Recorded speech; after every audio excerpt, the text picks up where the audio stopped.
Now, this is Donald Trump's biggest nightmare. The fascist leaders who he admires are all being cornered right now. People are rising up against them. Take a look at what's going on in Budapest, in Hungary, where Viktor Orban, Donald Trump's buddy, is losing badly in the polls. And people right now are in Budapest by the tens of thousands telling Orban to resign. Watch this.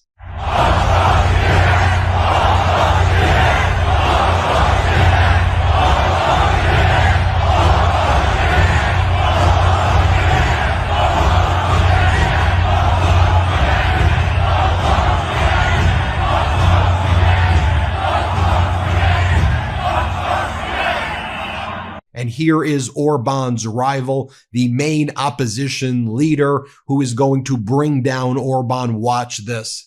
Vége van, elvtársak, vagy ha jobban értitek, továrisi kanyec. And by the way, I'll translate it for you. He said, "It's over for you, comrade." Let's take a look at what's going on in Belgrade, in Serbia, where the Vučić regime, allied with Vladimir Putin there, is now facing massive uprisings and massive protests there. Let's take a look at what's going on in Belgrade.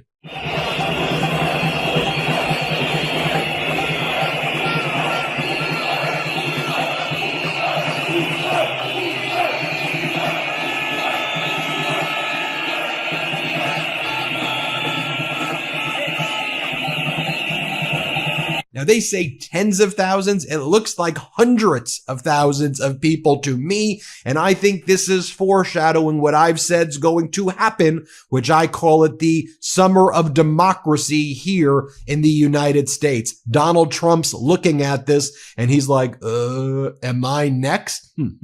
Here, play this clip.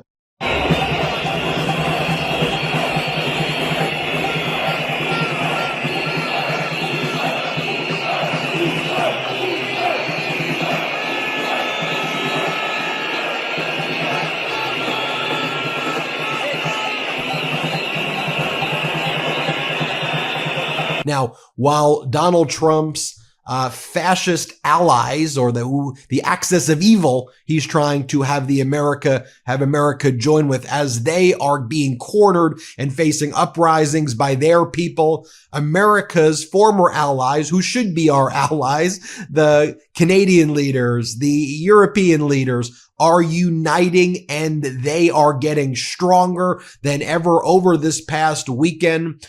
Keir Starmer, the Prime Minister of the UK, held another meeting, this time a virtual meeting of the Coalition of the Willing, the European leaders, Canadian leaders, other leaders who are rallying around Ukraine as they don't trust Donald Trump because Trump tried to cut them all out of the negotiations with Putin and Saudi Arabia. Europe's like, you ain't gonna do that. We got Ukraine's back. We're standing up for Ukraine. Another virtual meeting was held. This follows the in-person meeting a few weeks back, and it was incredible. I gotta hand it to Prime Minister Keir Starmer. His foreign policy chops, his bringing together this coalition of the willing, surprise, surprise, the U.S. was not on this call, but him bringing together this coalition of the willing to have unified action in support of Ukraine is special. Here's what Keir Starmer posted. He said, "The world is watching. To maintain the momentum towards a just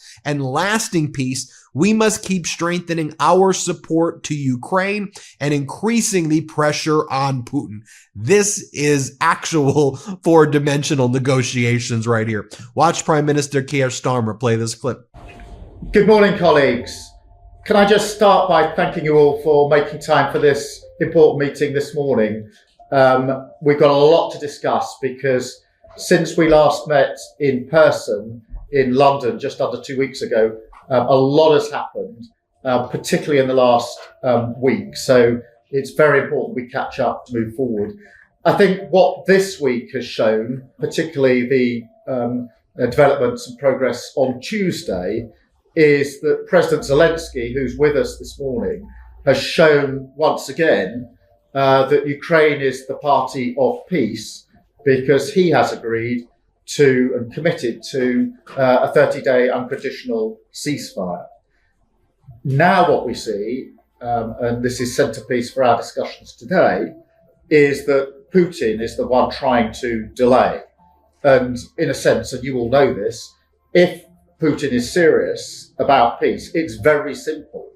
He has to stop his barbaric attacks on Ukraine and agree to a ceasefire. And the world is watching. And my feeling is that sooner or later he's going to have to come to the table and engage in serious discussion.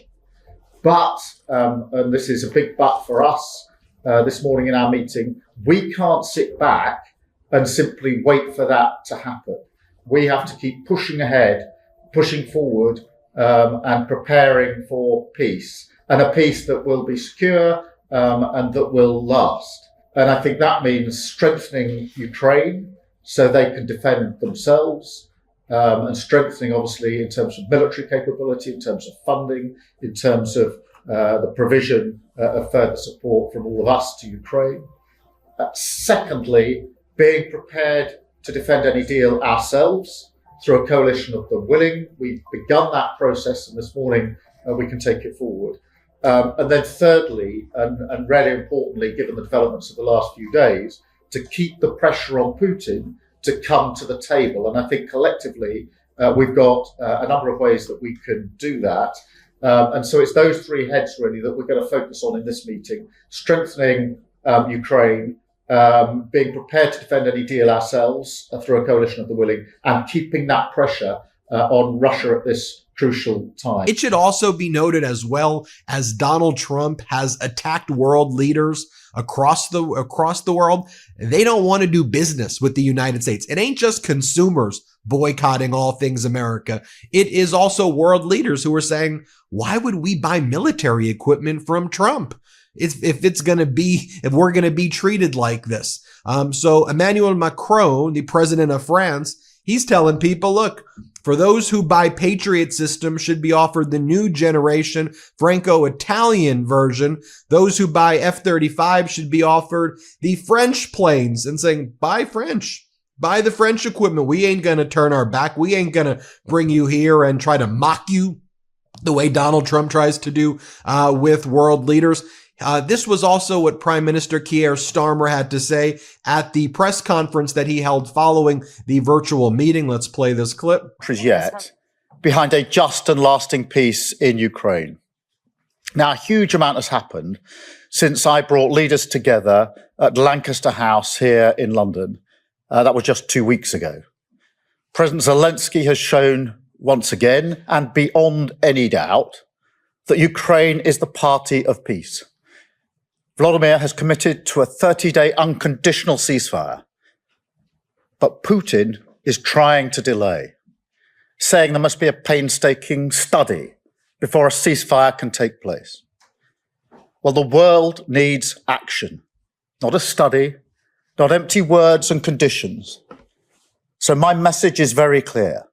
Sooner or later, Putin will have to come to the table. So this is the moment. Let the guns fall silent.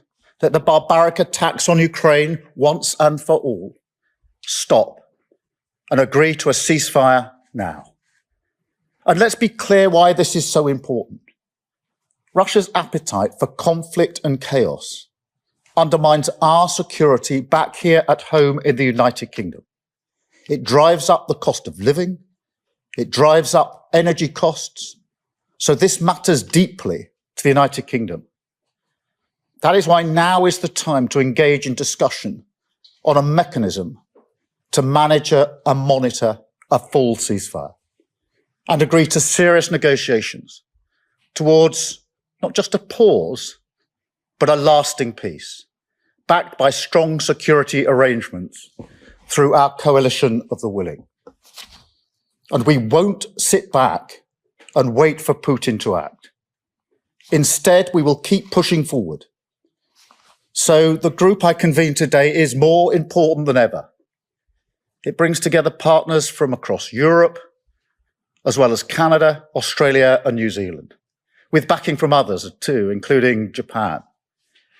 We agreed we will keep increasing the pressure on Russia keep the military aid flowing to Ukraine, and keep tightening the restrictions on Russia's economy. So while that was going on, what was Donald Trump doing? Oddly, Donald Trump, well, everything he does is oddly, Donald Trump posted the following. I'm pleased to inform you that General Keith Kellogg has been appointed special envoy to Ukraine.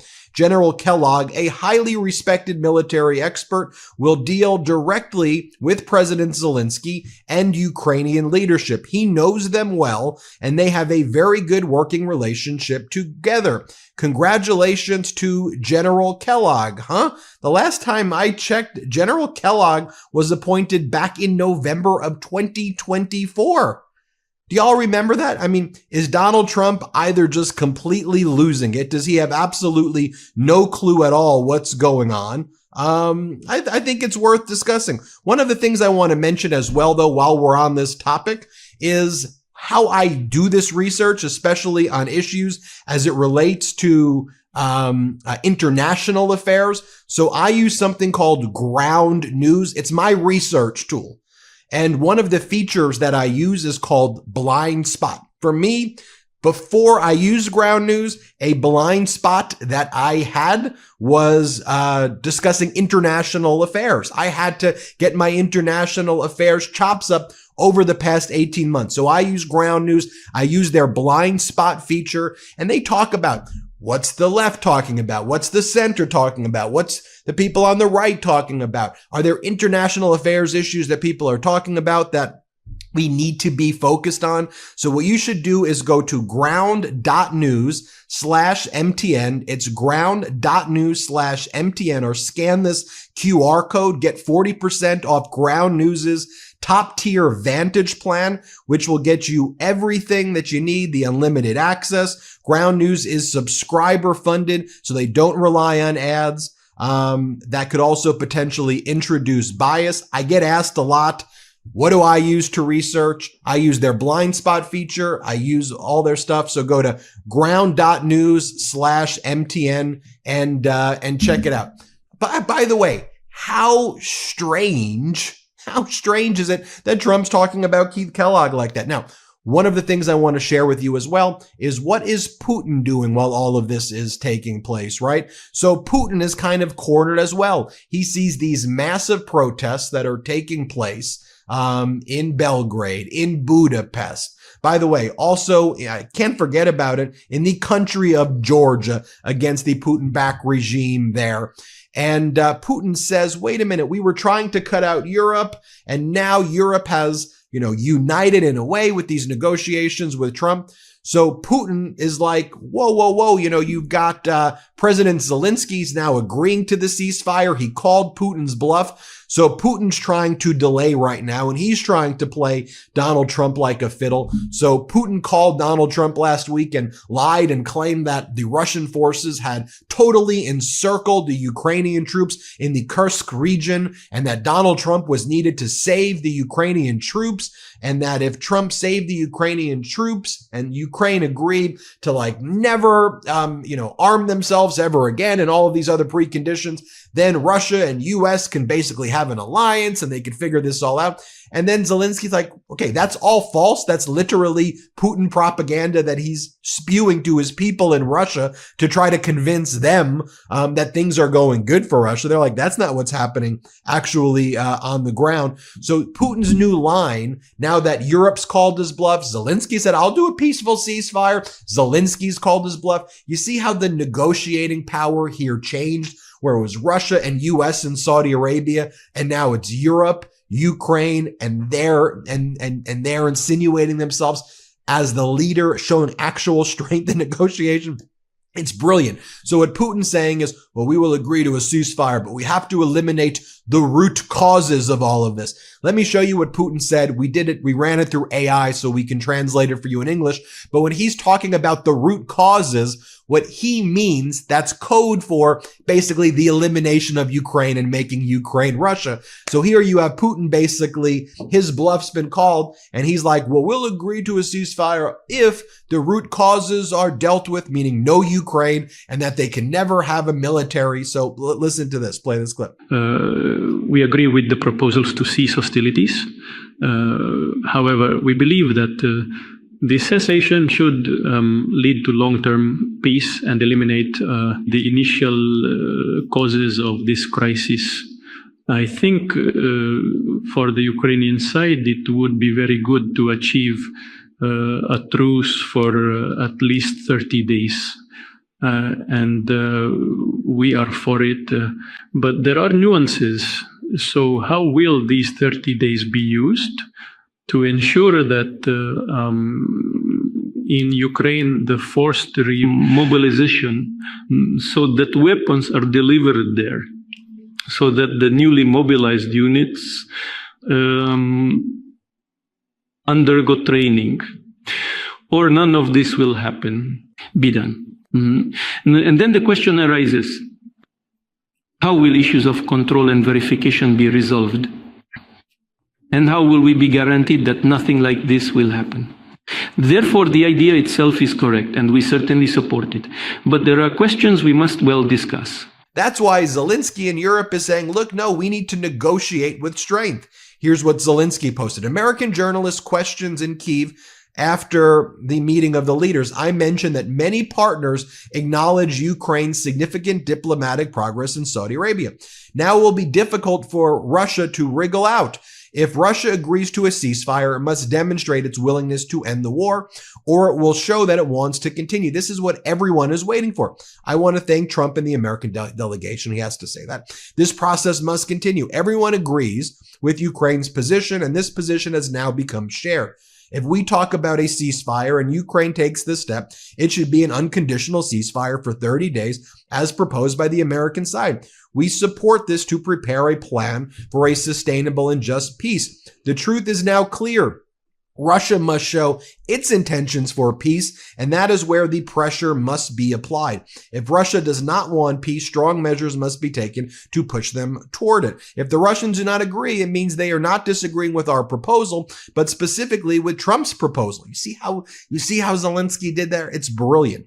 And that is why Putin is not agreeing today to what Trump has proposed to Ukraine and Russia. You see how he did it again? He's saying, look, Putin's disagreeing with Trump. Dude, Trump had no clue what Rubio and Mike Waltz actually said. Trump was too busy golfing and doing whatever the hell he was doing, vacationing, talking about Hannibal Lecter or spewing fascist rhetoric at the DOJ. So Zelensky's like, this was the Trump deal. We agreed to what you wanted to do. So now it's on Russia. That's why this is so brilliant. The reports from the Russia side claiming encirclement are lies from Putin. However, Russia is attempting to surround Ukrainian forces on the Ukrainian territory, which our military is aware of, and we have a clear understanding of their intentions.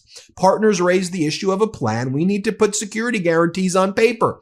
Additionally, at today's meeting, both the German and Turkish sides raised the issue of a reconstruction plan, which is a very positive signal. It shows that everyone believes the war can be ended, and there are real chances to do so. We must be strong, decisive, and apply pressure on Russia. Powerful. That's actually how you negotiate. Now, one of the things I want to mention as well is that, I think Donald Trump is seeing these protests. He's seeing that Orban. He's seeing the kind of Putin-aligned regime in Serbia are being protested. He's seeing what's happening in the country of Georgia, right? He's seeing all of those things. So what does Trump do? He invokes wartime powers. The Alien Enemies Act says the U.S. is under invasion from Venezuela through a hybrid gang with the Tren de Agua, which, by the way, there's already laws on the books to deal with gang members, but Trump says there's a war taking place right now, so he's declaring war powers. I think Trump sees the writing on the wall. I think he's terrified right now about everything. Tell me what you think as well.